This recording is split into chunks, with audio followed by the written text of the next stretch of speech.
na segunda carta do apóstolo Paulo à igreja de Coríntios, ou aos Coríntios, capítulo, pronto, Moisés, capítulo de número 4, versículo 7. Como de costume, permaneçam com as vossas Bíblias abertas, porque nós vamos pregar em cima de todo o texto. É um texto que eu vou ler. Não considero ele como extenso, mas também não é pequeno. Amém? Quem achou? Dá glória a Deus. Antes de nós iniciarmos, apesar de algumas pessoas que fazem parte desse ministério, não sei por que razão, motivo, circunstâncias, não estão vindo, nós temos visitantes nessa noite. Como é que a igreja local os recebe? Pode sempre. Amém? Se Deus assim permitir. Você parece até um primo meu que mora na Pitanguinha, ele aí. Deus é bom o tempo todo. Amém?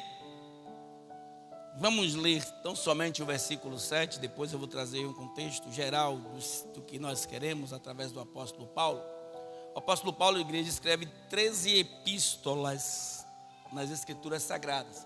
Entre elas, Coríntios, Timóteo, Filipenses, Colossenses, Tito, e dentre outros livros mais que ele escreveu. E ele escreve a igreja de Coríntios, né, para trazer uma realidade contrária daquilo que a igreja que preza a prosperidade prega. E ele vai nos trazer aqui em evidência da vida própria dele, quantos sofrimentos ele padeceu, quantas lutas ele passou servindo a Deus.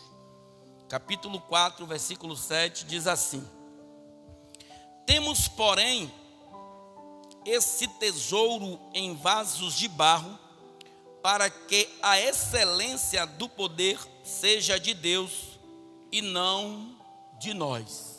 Amém? Vou ler mais uma vez. Temos, porém, esse tesouro em vasos de barro, para que a excelência do poder seja de Deus e não de nós. Amém? O apóstolo Paulo, igreja, ele nasceu na igreja na cidade de Tarso, ali na Cilícia. E ele, assim que nascer, alguns historiadores chegam a dizer que ele já desceu direto para as terras de Jerusalém, né? Já na sua infância, e foi criado ali com os costumes hebraicos. Falava aramaico, hebraico, grego, romano, falavam 9 idiomas diferentes. Ele saindo ali da Cilícia, né, na terra de Tarso, na Roma, era uma cidade, centro cultural grego, uma cidade universal que ficava ao norte ou ao nordeste, do mar Mediterrâneo. Era uma cidade importante. E depois que o apóstolo Paulo ele desce para Israel, ele vai ser circuncidado e por expiação vai tornar-se um cidadão israelita. E nisso foi uma das causas, ou essa foi uma das causas dos quais os judeus não aceitavam muito a ideia do apóstolo Paulo. Alguns chegavam a dizer que ele era mercenário, porque ele abriu diversas igrejas. Julgavam eles que Paulo, ele vivia dos dízimos e das ofertas da igreja da qual ele abria. E ele vai dar detalhe aqui na primeira carta aos Coríntios, que ele passou um bom tempo em Coríntios, sem receber nem dízimo e nem oferta, doutrinando aquele povo, porque ele recebeu uma carta de um dos integrantes da família de Cloé, que a igreja estava devastada, a igreja estava completamente sem identidade, o povo fazia o que queria dentro da igreja. E ele desceu para lá, teve que descer para lá para pôr a casa em ordem. E nesse tempo ele ficou sem receber nada da igreja, que o povo estava com o coração endurecido, como nos dias de hoje, vivendo dissolutamente, achando que Deus é uma peça de roupa que você veste, suja, põe lá na máquina ou lá na lavanderia, lava e usa de novo. E assim o povo estava vivendo naquela época. O apóstolo Paulo desce para lá, a ponto de que nem dizimar ou devolver as dízimas e nem ofertar, o povo ofertava mais, que ele teve que tecer tenda com Priscila e Áquila. para sobreviver, para matar a fome. E ele dá relatos que ele deixou 4 igrejas em outras localidades, das quais ele era mantido por elas, tão somente para socorrer a igreja que estava em Coríntios. E nós estamos vivendo esse tempo, nós estamos vivendo esta fase, nós estamos vivendo essa negatividade dentro da igreja de Deus. Nós estamos a um passo da volta de Jesus, nós estamos a um passo que Jesus venha arrebatar a igreja dele. É justamente nesta hora que o nosso saudoso Mateus, um dos apóstolos, ele relata no seu livro que um tempo do princípio das dores aconteceria o que está acontecendo nos dias de hoje. Se nós olharmos hoje para alguns irmãos fora da igreja, nós não dizemos que eles são cristãos, não pela forma talvez de se vestir, mas pela tua própria conduta, o jeito de andar, de falar, de se expressar e de tratar outras pessoas na rua. Não dão nenhum testemunho de adorador. E hoje a igreja caiu num caos terrível, que o pastor não pode exortar a igreja, porque há um risco muito grande de o pastor ser agredido fisicamente ou até assassinado. Quando não mais isso, ele é o tempo todo enojado pelo pensamento de muitas pessoas. Muitos pastores, ele perderam o conceito de pastorear, a coragem, a vontade, devido a essas situações, a esses tratamentos, a essas ingratidões. Mas o apóstolo Paulo, vivendo como ele viveu, sofrendo como ele sofreu, ele não abriu mão de fazer aquilo que Deus chamou ele para fazer, através de Cristo Jesus, sendo ele circuncidado ali na tribo de Benjamim, como eu falei há poucos instantes, e ele era entre os mais zelosos, e um do mais zeloso dos fariseus, que respeitavam. Ele estudou na faculdade de Dr. Gamaliel, uma das bem conceituadas, ou mais conceituada da época, e ele era muito inteligente, extremamente capaz daquilo que ele fazia. Só que ele conheceu a lei antes de conhecer Jesus, mas conhecendo ele a lei, ele viu que a lei muitas vezes impulsionava as pessoas ao pecado, e por esse motivo ele conheceu Jesus, e por esse motivo, ele, por ter conhecido Jesus, ele pregoando Jesus, o povo estava achando que ele estava desviado da presença, porque ele não seguia à risca a natureza da lei, porque ele sabia que Jesus era muito mais poderoso e muito mais valioso do que o cumprimento da lei, porque a lei, de fato, ela impulsionava o povo ao pecado. E o que Paulo queria era morar nos céus. O que Paulo queria era encontrar-se com Jesus. O que Paulo queria era viver com Deus. O que Paulo queria era estar com os anjos de Deus, diferente daquele outro povo que conheciam as leis, mas não praticavam o evangelho de Cristo. Conheciam a lei, viviam debaixo da lei, do jugo da lei, mas vivia dissolutamente. É como nos dias de hoje a pessoa acha que fez uma aliança com Cristo, foi batizado nas águas, já é crente, já está salvo, já fez o que tinha que fazer. Esquece que tem uma carreira a se cumprir através da vida de cada um deles. E o que Paulo estava querendo falar com aquele povo era isso: não basta só você fazer uma aliança, não basta você dizer que acredita em Cristo e você não cumpre as determinações de Cristo. Se você é um irmão, conhecedor da lei, praticante da lei, também convém que você sirva a Jesus de corpo, alma e espírito. Então o povo estava entendendo de uma forma completamente errada. E o apóstolo Paulo fala sobre as suas aflições, as perseguições e tudo que ele sofreu por causa do evangelho. A pessoa também tem um teu pensamento, algo que discorda de tudo aquilo que a Bíblia prega e preza, que é que depois que a pessoa faz uma aliança com Cristo, a porta do emprego abre, o marido vem, a esposa vem e tudo vai estar a mil maravilhas. Isso é uma mentira. Nós temos que passar a noite chorando para que pela manhã venha a alegria do Senhor, porque a Bíblia diz que o choro dura uma noite, a alegria vem pela manhã, e ela também nos relata, amém, que nós sofreremos coisas absurdas, mas que não deixemos de adorar a Deus, porque é assim que é servir a Deus. Não é como muitas pessoas fazem aí, maquiam servir a Deus de forma que atrai o homem. Olha o que ele diz no versículo 7: temos, porém, esse tesouro em vasos de barro, para que a excelência do poder seja de Deus e não de nós. Ou seja, os homens estão trazendo a excelência para si mesmo. Deus, ele foi bem fatídico naquele dia, quando ele disse, através da boca de um dos homens, que a glória dele, ele não divide com ninguém.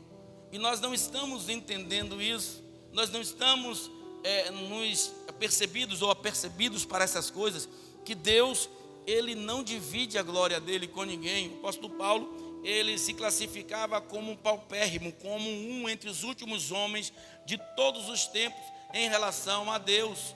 Ele não queria se julgar o bambambam ou aquele que poderia fazer algo que o homem não fizesse, mas ele fazia tudo conforme a vontade de Deus. Vamos ver algumas situações antes de nós contextualizar. Vai no capítulo 11 desse mesmo livro, dessa mesma carta. Olha o que o apóstolo Paulo vai falar. Capítulo 11, eu vou ler do versículo 22 a seguir, para que a gente entenda um pouco o que o apóstolo Paulo fez. É uma leitura extensa, então acompanhe comigo. Eu vou ler do versículo 22 do capítulo 11. Olha o que o apóstolo Paulo passava, sofria por causa do evangelho de Cristo. E os crentes hoje não querem passar nem 1 milímetro de distância do problema que vem sobre suas vidas. Olha o que ele diz no versículo 23. São ministros de Cristo, abre parêntese, falo como fora de mim, fecha parêntese. Eu ainda mais em trabalhos, muito mais em açoites, mais do que eles, em prisões, muito mais, em perigo de morte, muitas vezes. Recebi dos judeus 5 quarentenas de açoite menos 1. 3 vezes fui açoitados com varas, 1 vez fui apedrejado, 3 vezes sofri naufrágio, 1 noite e 1 dia passei no abismo. Em viagens muitas vezes, em perigos de rios, em perigos de salteadores, ou seja, ladrões, em perigo da minha nação, até os próprios das nações perseguia ele, em perigo dos gentios, pessoas que ele conviveu, louvado seja Deus, e que ele pregou a palavra de Cristo, em perigos na cidade, em perigos no deserto, em perigos no mar, em perigos entre os falsos irmãos, pessoas que até o abraçavam, mas tentavam matá-lo, em trabalhos e fadiga, em vigílias, muitas vezes em fome, em sede, em jejum, muitas vezes em frio e nudez. Vivi, estou parafraseando, em momentos que nem dinheiro tinha para comprar roupa, vivi em momentos que nem dinheiro tinha para comer. Versículo 28, além das coisas exteriores, me oprime cada dia o cuidado de todas as igrejas. Quem enfraqueceu que eu também não enfraqueça? Ou seja, sou suscetível a erros e falha tanto como qualquer um de vocês. Quem se escandaliza que eu não me abrace? Se convém gloriar-me-ei no que diz respeito à minha fraqueza. Ou seja, se eu tiver que me gloriar, que eu glorie em Cristo Jesus, é porque Ele que me sustenta. Versículo 31, o Deus e Pai de nosso Senhor Jesus Cristo, que é eternamente bendito, sabe que não minto. Em Damasco, o que governava sobre o rei Aretas, pois guardas as portas da cidade de Damasco para me prenderem, perseguido como sempre ele foi, e fui descido em um cesto por uma janela da muralha, e assim escapei das suas mãos. Vivia como um peregrino. Em verdade que não convém gloriar-me, mas passarei as visões e as revelações do Senhor. Conheço um homem em Cristo que há 14 anos, abre parêntese, se no corpo ou se fora dele, não sei, Deus o sabe, foi arrebatado até o 3º céu, chamado céu inaacessível, o céu da glória de Deus, porque tem um céu atmosférico, o céu cósmico, depois o 3º céu, que se intitula céu inaacessível da sua grande glória.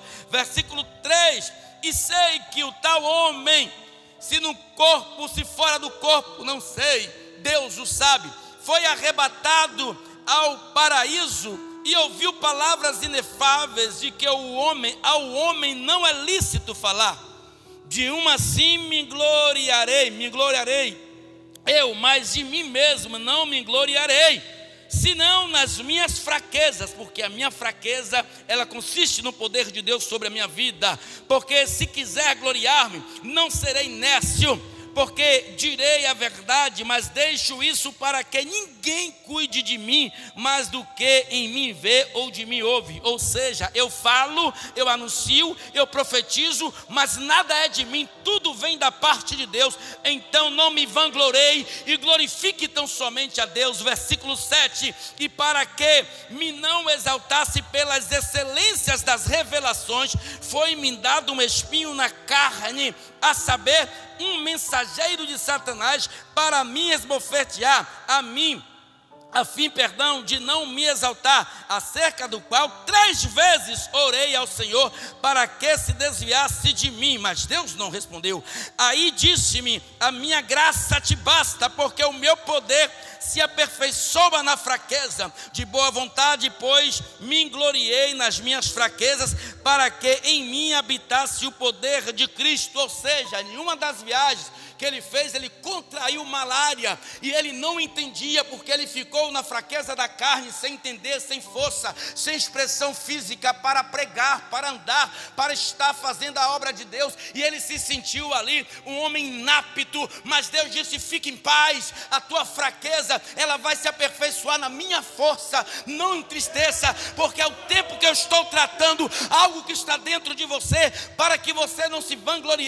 Eu pus sim Satanás para todo o tempo jogar em tua cara: cadê o Deus que você serve? Olha a doença que você está, olha como você está, cadê as igrejas que você abriu? Cadê os irmãos que estão sobre sua sujeição? Cadê o teu Cristo? E Deus fala com ele, louvado seja Deus, e disse-me: a minha graça te basta, porque o meu poder se aperfeiçoa na sua fraqueza. Paulo, de boa vontade, pois, me gloriei nas minhas fraquezas, para que em mim habite o poder de Cristo e não o meu. Paulo entendia que não era ele Lázaro. Paulo entendia que não era ele que fazia, que operava. Paulo entendia que tudo que ele falava aos homens vinha da parte de Deus, e depois que Deus fazia com que ele revelasse aos homens, ele voltava à sua natureza normal de um homem comum, assim como eu e você. Mas Deus continuava sendo soberano e falava quando o momento em que queria falar com Paulo, para que Paulo exortasse ou exaltasse a igreja. Versículo de número 10: pelo que sinto prazer, aí ele entendeu, nas fraquezas, nas injúrias e nas necessidades. Por quê?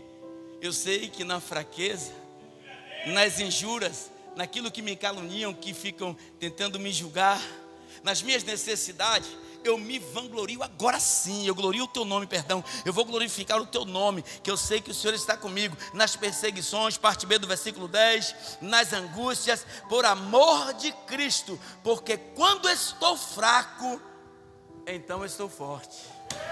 Eu sou forte, porque a tua força, ela não pode vir de você. A graça de Deus é que faz com que você continue caminhando. Tem pessoas que pensam porque Deus usou para falar algo de alguém, acha que ele é diferente de outra pessoa, se exalta, se ensoberbece. Calma, meu irmão, Deus usa quem ele quiser, quando e como ele quer usar. Deus usou o apóstolo Paulo, mas colocou aquela enfermidade, e alguém estava aí. Cadê o seu Deus? O diabo usou alguém. Cadê o teu Cristo agora? Olha como você está. E Deus abriu os olhos deles. Não é você que faz, Paulo, e sim eu. Então, para que ele entendesse isso, para que o ministério do apóstolo Paulo não se acabasse, Deus, às vezes, eu vou parar um pouco, acontece algumas coisas em nossas vidas, seja efeito de enfermidade, na vida cônjuge, na vida familiar, na vida financeira, na vida profissional, e a gente começa a murmurar. Isso eu falo quando a gente está na presença de Deus. A gente começa a blasfemar contra Deus. Você não sabia que tudo acontece por permissão de Deus? Porque o tempo todo nós ficamos blasfemando quando vem alguma coisa ruim. Será que nós não entendemos que porventura isso não pode ser um teste de Deus em nossas vidas? Ou melhor dizendo, como Deus fez com o apóstolo Paulo, para que o apóstolo Paulo não se ensoberbecesse, não começasse a crescer o teu ego, e Deus falou com ele: calma, a minha graça te basta. Então nós temos que entender que tem coisas, ou muitas das coisas que acontecem em nossas vidas, nem sempre é pecado. Nem sempre é por desobediência, talvez por uma falha ou outra nossa, daquilo que a gente plantou lá atrás. Mas Deus permite que algumas coisas aconteçam para que o nome dele seja glorificado. Às vezes eu chamo a atenção, irmão, vigia, irmão. Deus está te dando o mesmo Deus que dá, o mesmo que tira. Quem foi que destruiu a vida de Jó? Diga aí. Diga sem medo de errar para falar. Quem destruiu a vida de Jó? Foi Deus. Porque o diabo teve que ir nos céus, se fantasiando de um entre os escolhidos que estavam lá no céu, porque ele já tinha sido banido, para falar com Deus acerca de Jó. Se Deus diz a ele, deixe ele quieto, nada aconteceria com Jó. Mas quando Deus diz, eu te permito que você toque assim, assim, assim nele, mas não toque na vida, porque a alma dele me pertence. Então algumas coisas acontecem em nossas vidas, a gente não entende, é por permissão de Deus. Não dá galardão a Satanás não, porque Satanás é um pobre coitado, só faz o que Deus determina. Ele só faz se Deus autorizar. Se Deus não autorizar, ele não toca em você, ele não bole com você, ele não mexe com os teus. Então Jesus estava chamando o apóstolo Paulo para um tratado de responsabilidade, para que ele não se achasse maior do que a obra de Deus na vida dele. Porque tem crentes que confundem a obra que Deus tem na vida dele com o ser que ele é. Eu não sou maior do que a obra que Deus tem na minha vida do que ele, ou do que ela. A obra que Deus tem na minha vida, ela vai superar tudo aquilo que eu já conquistei e que eu posso fazer. Então você tem que entender isso. Nós somos tão somente canais de bênçãos para vidas de outras pessoas. Então, o apóstolo Paulo, quando ele fala, olha que ele sofreu na cidade, na Cilícia, em Tarso, em Roma, onde ele nasceu. Ele sofria na Judeia, porque em Tarso o pessoal disse, esse cara está servindo agora aquele Jesus, aquele fanático. Começaram a perseguir, e em todos os lugares que ele ia, ele tomava chicotada, ele era apedrejado, e muitas vezes tentaram enforcar. E em Roma, quando ele chegava, está lá, acho que é no capítulo 16, deixa eu ver se eu acho aqui, Atos dos Apóstolos, ele vai falar sobre isso. Se não me falha a memória, no capítulo 16, ele fala sobre as perseguições que ele era submetido a elas. E muitas vezes, quando pegavam ele para chicotear, para bater, para prender, eles diziam em Roma, vocês sabem que eu sou um cidadão romano, porque ele era judeu tão somente na aspersão, porque ele foi circuncidado como um cidadão judeu, mas ele não era judeu, ele era tão somente um homem que foi circuncidado na dispersão, de ser um judeu. Olha o que diz o capítulo 16, versículo número 37. Mas Paulo replicou, açoitaram-nos publicamente e sem sermos condenados. Atos capítulo de número 16, versículo 37. Sendo homens romanos, nos lançaram na prisão, e agora, encobertamente, nos lançam fora. Por quê? Não podiam fazer isso. E ele disse, sabe quem sou eu? Pensando que ele era judeu, eu sou um cidadão romano. Vocês não podem fazer isso. Em algumas das idas e vindas do apóstolo Paulo, tem também 22, capítulo 22, 25, tem lá também ele falando. Nas idas e vindas, quando ele era pego por cidadãos romanos, eles não podiam castigar Paulo, porque existia uma lei, mas quando era judeu sim. Então eles, julgando que Paulo seria um cidadão judeu, quando eles prendiam, que eles sabiam, de imediato tiravam Paulo da prisão, enganava ele com alguma coisinha para que ele não os denunciasse. Mas o trabalho de Paulo não era condenar ninguém, não era julgar ninguém. O trabalho de Paulo era pregar o evangelho de Cristo. E é o que está faltando muito hoje, dona Zil. Pregadores do evangelho de Cristo. Pregam-se muitas coisas em cima dos altares, faz-se muitas coisas dentro das igrejas, mas o evangelho de Cristo está ficando para a última parte. Pessoas que chegam em cima dos altares, pegam um versículo e pegam um texto fora de contexto para causar heresia dentro da igreja, tornando-se heresias, pegando ali um texto para trazer algo fabuloso aos olhos dos homens. Em vez de trazer a palavra de Deus, eu tenho que aprender uma coisa, eu tenho que ser consertado por Deus. Do que adianta eu ganhar milhões, milhares de coisas, se minha vida não estiver regularizada com Deus? Do que adianta o homem ganhar o mundo todo e perder a sua salvação? Do que adianta? Porque a intenção do apóstolo Paulo era induzir aquele povo para o céu, assim como ele também queria ir. Olha o que ele diz no versículo, capítulo 4, volta lá, 4, versículo 7, em nome de Jesus, até o 12. Aí ele vai começar a dar a ideia para que nós sejamos alcançados por Cristo, assim como ele foi. Somos limitados, mas Cristo é quem nos justifica. Se você for olhar para você como homem e mulher de Deus, você vai começar a enfraquecer-se, porque você vai ver as suas imperfeições, os seus pecados, os seus defeitos, e você vai começar a se auto-julgar e dizer: eu não quero mais ser crente, eu não quero mais entrar nessa ideia de ser adorador, cometendo as mesmas falhas que eu cometia. Volte tão somente para Cristo, porque nós somos limitados, mas quem nos justifica é Jesus Cristo. Olha o que ele diz no versículo 7: temos, porém, esse tesouro em vasos de barro, que somos nós, os vasos de barro, o tesouro é o Espírito Santo, para que a excelência do poder de Deus, do poder seja de Deus e não nós. Em tudo somos atribulados, mas não angustiados, perplexos, mas não desanimados. Por quê? Somos atribulados, mas não podemos deixar que a tribulação do dia a dia traga angústia, porque a angústia ela vai provocar uma depressão. Se você deixar que a tribulação ela se torne uma angústia, você vai ficar uma pessoa depressiva, uma pessoa doente espiritualmente. Porque o que é uma depressão, a não ser uma doença espiritual? Onde você fica fraco, onde você sente vontade de morrer, não quer dar tempo, não tem mais vontade de tomar banho, de escovar os dentes, de se assear, de mudar uma roupa, não tem mais vontade de ter vidas com outras pessoas, fica uma pessoa insociável, querendo ficar enclausulado dentro do seu quarto. O que é isso? Uma doença espiritual. Olha o que ele diz assim, olha o que ele diz aqui, ó. Somos atribulados, mas não angustiados, perplexos, surpresos com algumas coisas, mas que não nos desanima. O pastor ali caiu, a irmã ali caiu, o irmão ali aconteceu. Fique perplexo, mas não se desanime, porque a salvação ela é individual. Ele caiu, mas a igreja não acaba. Ela caiu, mas a igreja não acaba, porque Deus continua sendo o mesmo. Então fique perplexo, é normal, surpreso, rapaz, ele, ela, foi mesmo, foi. Mas que você não deixe isso descer para o seu coração, para que traga um desânimo espiritual na sua vida. Porque eu já vi muitos crentes saírem da igreja por causa de testemunho de outro crente. Pessoas que endeusam pastores, missionários, presbíteros, que em Deus é que eu falo, é que coloca como se fosse um semideus, como se ele nunca fosse errar, como se ela nunca fosse errar. Somos passivos a erro, e era isso que o apóstolo Paulo estava dizendo. Eu posso fazer tudo aqui que Jesus me colocou para que eu fizesse, mas eu sou pecador tanto quanto cada um de vocês. Então que essas coisas não dizem: mas porque o irmão ali, rapaz, eu me desanimei, porque eu pensava uma coisa. E daí? Quantos caíram antes de nós?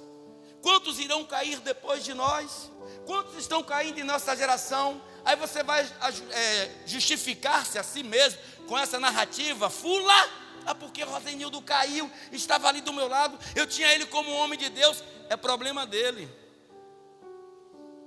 Quem vai justificar ele não sou eu, é Deus. E eu não posso, hipoteticamente, deixar que o abismo dele chame eu também como outro abismo para estar junto com ele. Então isso não é desculpa para que você saia da presença de Deus. Porque minha esposa, ela não dá testemunho, porque o meu marido não dá testemunho. E daí? Siga a sua vida com Cristo, porque a sua salvação ela é individual. Aí ele continua dizendo assim, perseguidos, versículo 9, mas não desamparados. Ou seja, igreja, o mundo todo pode te perseguir. Se você estiver na presença de Deus, Deus nunca tira a mão de você. Você não está desamparado. Você pode passar por luta, deserto, batalha, pode estar sendo perseguido da direita, da esquerda, de cima, de baixo, de onde for, mas você não está desamparado. Deus está amparando a tua vida. Não deixe o diabo colocar em tua cabeça e você usar essa palavra: eu estou só, parece que Deus desistiu de mim, os irmãos da igreja não vêm aqui, a irmã, ei, Deus não sai do quarto onde você está. Seja no hospital, em tua casa, seja onde for, Deus está visitando o seu sofrimento. Pode a igreja toda te dar as costas, do pastor ao porteiro, Pode todos os irmãos, aqueles que eram amigos e os que não eram, nem te visitar, mas tem um anjo na cabeceira da sua cama, de dia, de noite, de madrugada, de tarde, o tempo todo.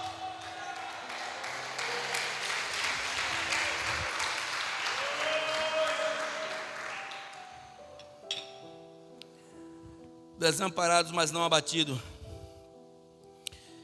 e mas não destruídos. Aí no versículo 10 ele fala assim: trazendo sempre por toda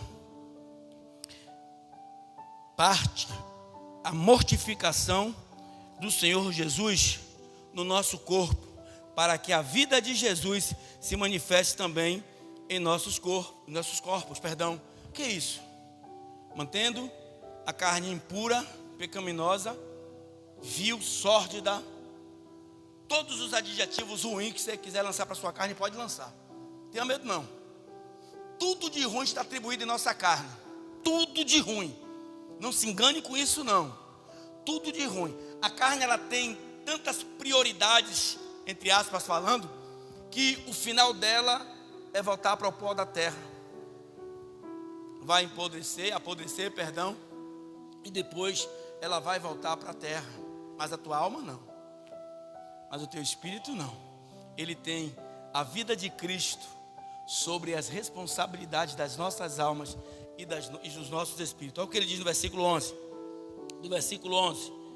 E assim, nós que vivemos, estamos sempre entregues à morte, por amor de Jesus, para que a vida de Jesus se manifeste também em nossa carne mortal. De maneira que, no versículo 12, em nós opera a morte, mas em vós a vida. A nossa morte se constitui na vida de Cristo pelas nossas vidas. Ou seja, nós somos limitados, mas Jesus é quem nos justifica. Não deixe ninguém apontar a tua fraqueza.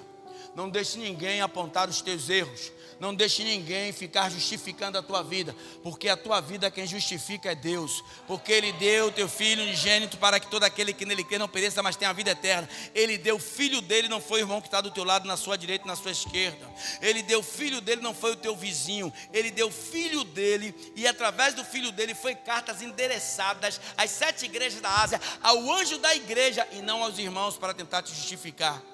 Porque quem te justifica é Cristo. Porque foi Ele e não nós que demos a vida na cruz do Calvário pela vida de cada um de vocês. Às vezes nós vimos pessoas com outras religiões e muitas vezes usamos palavras, pejorativas. Já vi muitas pessoas, e no início da minha caminhada eu cometi muito esse erro de sair com um folhetinho para ganhar almas para Cristo e dizer: olha, se você não fizer aliança com Cristo, você vai para o inferno. Isso é fato, mas não carece que falemos isso quando estivermos evangelizando. Porque Jesus, em todo o teu tempo, quando Ele ia fazer o ato de evangelismo, Ele ia com palavras de amor. Depois que a gente tem um conhecimento da palavra, aí sim que vem as advertências, quando dentro da casa nós estivermos. Mas as pessoas que estão lá fora não têm entendimento. Para eles soam como palavras de ofensa. Poxa, só eu que vou para o inferno, você não vai não? Mas pasme, muitos de nós dentro da igreja vamos para o inferno, como muitos já foram. E tem pessoas que estão hoje na macumbaria, na feitiçaria, estão nas mesas espíritas, estão no catolicismo, são como ateus que nem acreditam na existência de Deus, que vão chegar como os últimos, mas vão se aprimorar como primeiros. E aqueles que estavam dentro da igreja não vão herdar o reino dos céus. Então não compete a nós julgar, porque Ele já enviou um advogado para nos justificar, e esse hoje está à destra de Deus. Então nós temos que ensinar, irmão, assim: irmão, aqui a palavra, não sou eu, Jesus. Você acredita em Jesus? Acredito.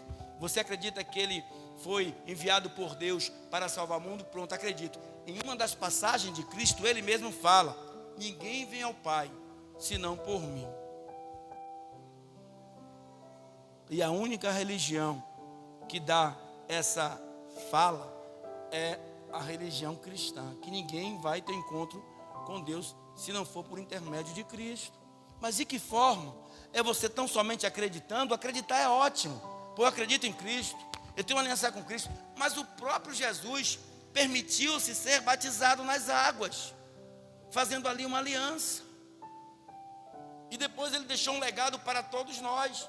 Adentrou em um templo evangélico, adentrou em uma igreja evangélica, está sendo lá pregada a doutrina conforme a vontade de Deus. Você está vendo que está tendo comparação, está tendo uma contundência naquilo que ele fala e aquilo que a Bíblia está escrito, estou. Então pronto, a Bíblia nos ensina assim: você levanta a mão, faz uma aliança com Jesus, né? Eu recebo Jesus como Senhor e Salvador na minha vida, e depois você é batizado nas águas, e aí sim você tem uma vida com Cristo. Mas não é fácil, e não pense que dali os céus se abrirão e nós adentraremos, não. Há um percurso a percorrer que é complicado por causa da nossa carne, frágil, vil, tentadora, que a todo tempo vai nos impulsionar para que nós venhamos pecar, mas o Espírito que está em nós é forte, porque ainda que nós caiamos, Deus ele está com a mão preparada para nos levantar. É isso que o apóstolo Paulo estava ensinando acerca dos sofrimentos que as pessoas hipoteticamente estavam passando. Ele falou: eu passei pior. Você está passando por perseguição? Eu passei pior. Você está com essa enfermidade aí? Eu tive pior. Você está sendo julgado, está sendo crucificado pelo povo? Eu tive pior, já fui apedrejado, já fui julgado, já fui açoitado, já me jogaram de cima de um muro embaixo. Eu já fui pior, já tive dias piores. O que é que você está se queixando? Porque sua mulher está tirando a tua paciência? Porque seu filho está tirando a tua paz? Porque sua esposa ou seu marido está tirando a paciência? Porque o vizinho do lado esquerdo, direito, está tirando a sua... Calma, eu passei por coisas piores e não desisti de Cristo, porque Ele é a prioridade das nossas vidas. Porque só através dele que nós iremos morar nos céus. Não outro caminho a não ser esse caminho. Então, igreja, o triste fim é que muitos de nós que estamos na igreja não herdaremos o reino dos céus. Não porque Deus não quer, não porque Deus ele não teve vontade, porque nós não fomos achados aptos, não fomos aprovados por Deus, porque Ele chamou muitos e tem chamado muitas pessoas, através da minha, da sua vida, mas o chamar é uma coisa, o escolher é outra completamente diferente, e depende de mim e depende de você, para que Deus nos escolha. Capítulo 4, versículo de número 13 a 15. Com ele entraremos no céu pela vontade de Deus. Olha o que diz o versículo 12. De maneira que em nós opera a morte, mas em vós opera a vida. E temos, portanto, o mesmo espírito de fé, como está escrito, cri, por isso falei. Nós cremos, também por isso falamos. É o que eu estou falando aqui. Eu estou falando naquilo que eu creio. Quem crê em Cristo aí? Não, levanta a mão direita com toda a vontade. Quem crê em Cristo? Pronto, por nós crermos em Cristo, temos que professar Ele, falar dEle, dar entendimento às pessoas que hoje não têm, como nós outrora não tínhamos também, quem é Cristo, de que forma a gente pode agradar a Cristo. Aí o apóstolo Paulo: eu creio que Ele me justifica, eu creio que é Ele que me trouxe a vida, eu creio que é Ele que vai ressuscitar a minha vida, por isso falei, e vós também creram, por isso vocês agora estão falando também.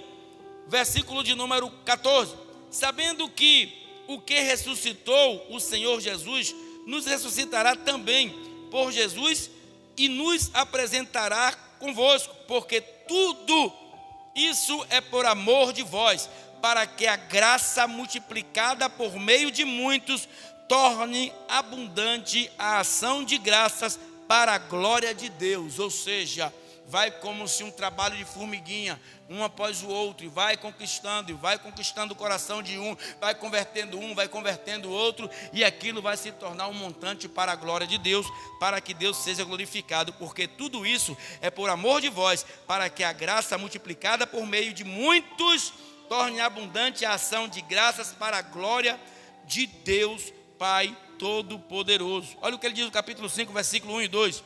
A nossa morada, igreja, ela é eterna nos céus. Por isso, não desfaleçamos desfalecemos, mas ainda que o nosso homem exterior se corrompa, o interior, contudo, se renova de dia em dia. Porque, capítulo 16 e 17 e 18, do versículo 4 ainda, porque a nossa leve e momentânea tribulação produz para nós um peso eterno de glória, muito excelente, não atentando nós nas coisas que se veem, mas nas coisas que não se veem, ou seja, é a fé, naquilo que não se vê, a prova daquilo que se espera, porque as que se veem são temporais, e as que não se veem são eternas. Alguém aqui já viu Deus? Alguém aqui já viu os céus? Eu falo ocularmente. Alguém aqui já viu Jesus? De um de nós aqui vimos, mas nós iremos ver pelos olhos da fé. Você é profeta, meu amigo. Você pode até não se dar lugar, mas você é profeta.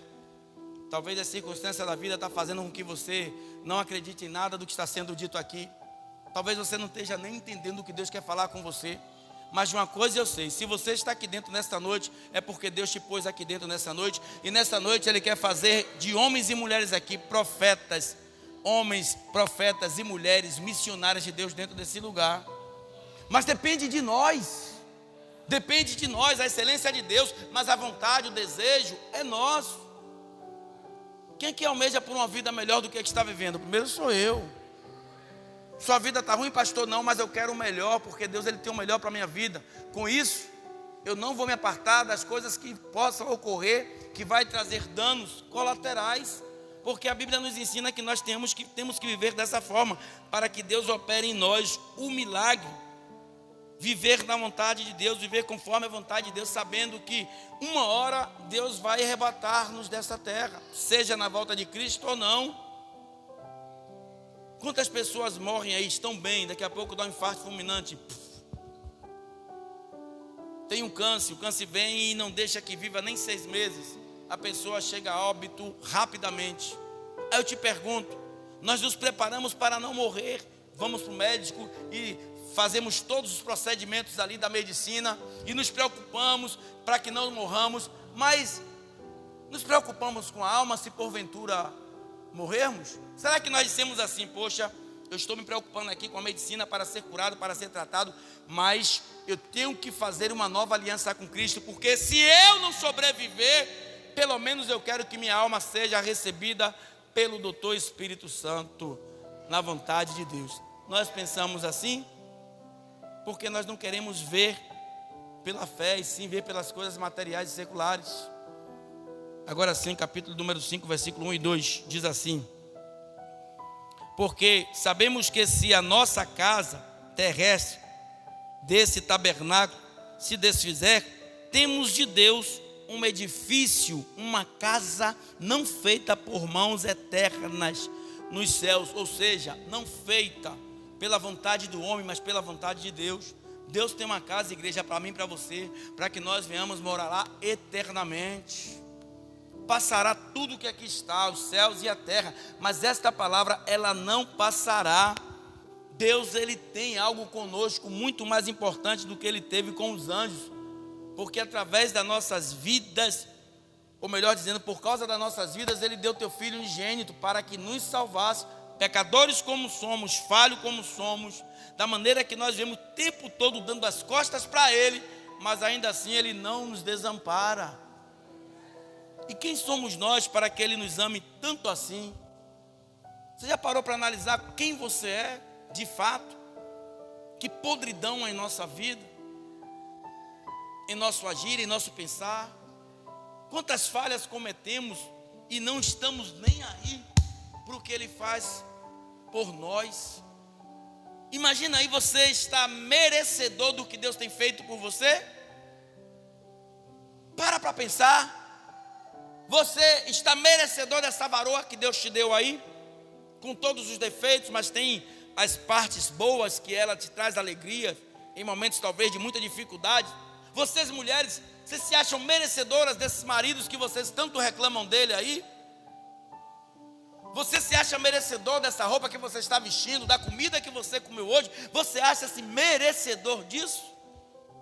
Das bênçãos que Deus nos dá, mesmo em meio a tudo que nós passamos, tudo acontece pela vontade de Deus. Você trabalha porque Ele permite, você come porque Ele permite, você se veste porque Ele permite, seu armário está cheio porque Ele permite, sua geladeira está cheia porque Ele permite, tudo acontece pela permissão de Deus. Você tem agradecido a Ele pelo bem que Ele tem feito por você? Será que nós temos agradecido a Deus de fato pelas coisas que Ele tem feito em nossas vidas?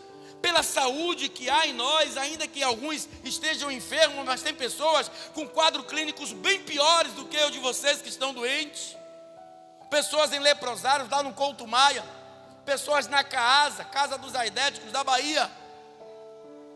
Pessoas no HGE, com a perna amputada, com o braço amputado por um acidente ou coisa dessa natureza. Pessoas que estão agora, que ficaram cegos, de repente, ou surdo, mudo, por algo que aconteceu. Aí nós ficamos reclamando de tudo.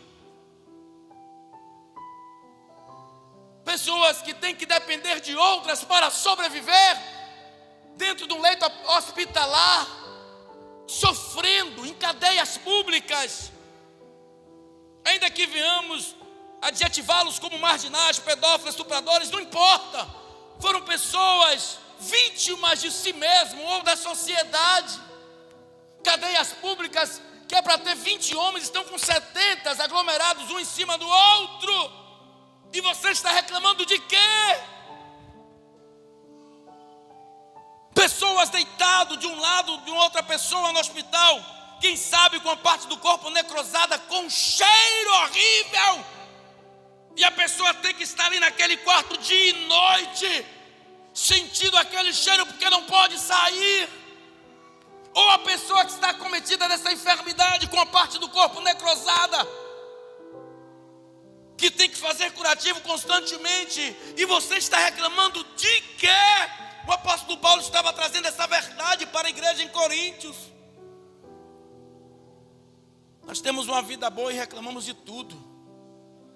Aí por muitas vezes Deus nos permite que vamos para um quadro pior, para ver se nós agradecemos a Ele pelo aquilo que nós tínhamos. É um reclamar de tudo. Reclama do marido, reclama da esposa, reclama dos filhos, reclama da comida, reclama da cama, reclama do trabalho. Tem pessoas que ficam o tempo todo: Senhor, abre a porta de emprego, abre a porta de emprego. Como Deus abre, com um mês está um miserável reclamando. Poxa, rapaz, pelo amor de Deus, do que se aqueixa o homem a não ser dos seus próprios pecados? E muitas vezes nós pecamos pela boca, como Tiago, irmão de Jesus, fala no seu livro, capítulo 5, se não me falha a memória, que a nossa boca, ela tem um poder terrível, de nos lançar às trevas. Ela move todo o nosso corpo. Está se queixando de quê, varão? Está se queixando de quê, varoa? Ah, porque a igreja que eu queria estar é uma melhor do que aquela, onde o pastor dá oportunidades, que ele faz com que nós venhamos para cima dos altares e nos apresentemos com a vida toda dissoluta, toda desconcertada. Eu já pago um preço terrível em estar aqui.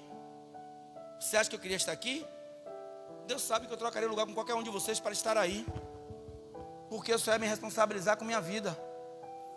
Porque biblicamente o apóstolo Paulo fala que eu vou ter que prestar conta da minha vida, da vida de cada um de vocês. Olha que situação. E por Deus colocar esta responsabilidade em nossas vidas, nós, como temos essa responsabilidade, nos entristecemos com a queda de um ou de outro. Pessoas que estavam como vocês estão aí, glorificando a Deus, não conseguem mais glorificar a Deus, usa todo o meio, todo o artifício para não vir para a igreja. É como a missionária Shirley falou aqui há poucos instantes, ficou 15 dias sem vir para a igreja. Ela viu se ela se achava mais crente. Você achava, Shirley? Não se acha mais. A brasa fora do fogo, ela não queima. A brasa fora do fogo, ela não queima. Ela vai se apagar. E quando ela se apaga, a chama ardente de Satanás vai te pegar. Aí entra tudo quanto é tipo de pecados. Mas a gente acha natural isso, vivermos dessa forma.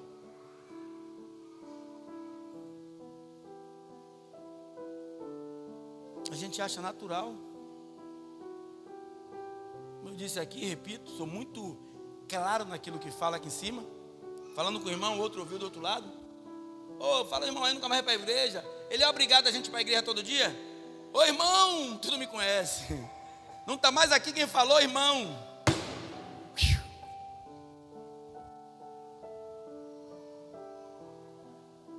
Passei por ele ontem e não minto. Sincero como eu sou aqui em cima. Deus me chamou pastor porque ele quis. Nem para cara eu olho. Nem para cara eu olho. Pastor, o que é isso? É a palavra. Jesus estava lá em Nazaré quando o povo não quis ouvir, ó. Continuemos nossa caminhada. A Bíblia fala que não é por força nem por violência, né, Ju? Você não quer, sou eu que vou lhe forçar. Então, ó.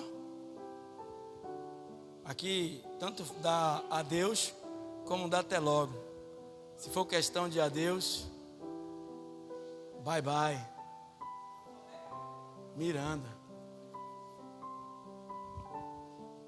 Foi, quase me bati. Se eu estou perto, ia me bater. Ia se atrapalhar, mas ia me bater. É obrigado todo dia ir para a igreja? Vamos para frente, que a fila anda e atrás vem gente. Capítulo 3 a 9. Nossa carne, ela tem que morrer, mas o nosso espírito, ele tem que viver. Capítulo 5, versículos 3 a 9 diz assim, para ganharmos tempo, já vamos terminar. Se todavia, estando vestidos, não fomos achados nus. Se estamos vestidos, porque não fomos achados nus. Porque também nós, os que estamos neste tabernáculo, gememos carregados, não porque queremos ser despido, mas revestido para que o mortal seja absorvido pela vida. Ou seja, que os pecados, através da graça de Cristo, devido à nossa conduta, aquela nudez que havia em nós, seja agora vestida por intermédio de Jesus, para que alcancemos a graça. Ora, quem para isso mesmo nos preparou foi Deus, o qual nos deu também o penhor do Espírito, pelo que estamos sempre de bom ânimo, sabendo que, enquanto estamos no corpo, vivemos ausente do Senhor, porque andamos por fé e não por vista. Quando estamos, é o que ele diz no versículo número 6, pelo que estamos sempre de bom ânimo, sabendo que, enquanto estamos no corpo, vivemos ausentes do Senhor. Por quê? Ademicamente caído. Pecado sobre pecado, erro sobre erro, arrogância sobre arrogância, como eu citei há poucos instantes, soberba sobre soberba. Tem crente aí que ganhou um empregozinho, está vivendo uma vida boa, né? Não come picanha não, mas come chupa-molhozinho. Não toma cerveja não, mas toma um refrigerantezinho, um suquinho. E come uma castanha, come um amendoinzinho, uma passarinha, né? Um energéticozinho, um suquinho de uva, né? Faz um negocinho aqui, um negocinho ali. E aí faz assim para Deus, tá? Vem cá, fulano, vem cá. Amanhã eu vou lá hoje, depois. Aí Deus pega e permite uma pedrinha, cadê André? Uma pedrinha de tropeço, olha aí André, ó. Cai. E quando cai, me ajuda aqui. Aí Deus diz, vai ficar um pouquinho aí, para saber que cair é do homem. Se o levantar de Deus, como vocês dizem, espere um pouquinho. Eu estou doente, meu marido me largou, minha mulher me largou, eu estou com lepra, eu estou desempregado, eu estou aqui. Aguarda um pouquinho que daqui a pouco eu resolvo. Deus vê tudo, igreja. De Deus ninguém zomba. Eu nunca vi um homem zombar de Deus e viver uma vida plena. De Deus ninguém zomba, principalmente escarnece. Valorize isso que Deus tem te dado, ainda que pouco seja. Valorize isso que Deus tem te dado, porque senão Ele vai permitir que aconteça coisas piores. Piores. E muitas vezes não estamos preparados para o pior de Deus. Muitas vezes não, sempre não estamos preparados para o pior de Deus. Versículo de número 10, para finalizarmos. Eu vou ler o 9 e o 10. Pelo que muito desejamos. 8, 9 e 10. Mas temos confiança e desejamos antes deixar este corpo miserável, corruptível, para habitar com o Senhor. Pelo que muito desejamos também ser-lhe agradáveis, quer presentes, quer ausentes. Olha aí. Porque todos devemos comparecer ante o tribunal de Cristo, para que cada um receba segundo o que tiver feito por meio do corpo, ou bem ou mal. Entendeu essa pegada aí? Entendeu? Vamos chegar adiante. Qual uma dessas cadeirinhas aqui, ó? Pai, Filho e Espírito Santo. Vou lá perto. Pai, Filho e Espírito Santo. Só que aqui o Filho, hoje como advogado, vai estar como juiz. O Pai, como general de guerra. O Espírito Santo, aquilo que ele levou da terra para os céus, como choros inexprimíveis, não cabe mais. Agora, eu vou ler de novo, bem vagarosamente, para que você entenda, pelo amor de Deus. Versículo 8 ao 10, para finalizarmos. Amém? Mas temos confiança e desejamos antes deixar este corpo para habitar com o Senhor, pelo que muito desejamos também ser-lhe agradável, quer presentes, quer ausentes, porque todos devemos comparecer ante o tribunal de Cristo, para que cada um receba segundo o que tiver feito por meio do corpo, de bem ou de mal. Aí, de bem ou de mal. Vou primeiro falar o de bem. Vinde a mim, filho amado, e herda para ti o que estava guardado. Esse é o que praticou através do corpo o bem. Mas o de mal, ele vai fazer assim, ó. Apartai-vos de mim, maldito, que eu não vos conheço. O tempo é esse. O tempo é esse. Segure nas mãos de Deus, enquanto você puder segurar, né? Tem um hino aí que a Igreja Católica canta, até bonito. Segura na mão de Deus, segura na mão de Deus, porque ela te sustentará. Não temas, segue adiante e não olhes para trás. Segura na mão de Deus e vai.